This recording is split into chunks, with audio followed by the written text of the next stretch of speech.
গর্ভাবস্থার প্রথম ৩ মাসে এই ৩টি কাজ ভুলেও করবেন না। তৃতীয় ভুল কাজটি আমরা অনেকেই নিজের অজান্তে করে ফেলি।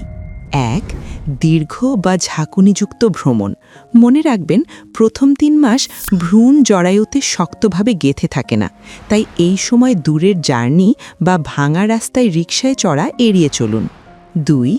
ডাক্তারের পরামর্শ ছাড়া ওষুধ খাওয়া।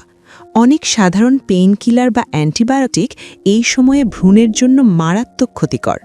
তৃতীয় অভ্যাসটি গর্ভপাতের বড় কারণ হতে পারে। সেটি কি জানার আগে মমস বন্ড পেজটি ফলো করে ভিডিওটি শেয়ার করে দিন। ৩. অতিরিক্ত দুশ্চিন্তা বা স্ট্রেস নেওয়া। বিজ্ঞান বলছে, গর্ভাবস্থায় মায়ের মানসিক অবস্থা সরাসরি সন্তানের ওপর প্রভাব ফেলে। অতিরিক্ত টেনশন বাচ্চার বিকাশে বাধা দেয়। আল্লাহ আপনার মাতৃত্বের যাত্রা সহজ করুন। আপনি কি প্রথমবার মা হতে যাচ্ছেন? কমেন্টে জানান।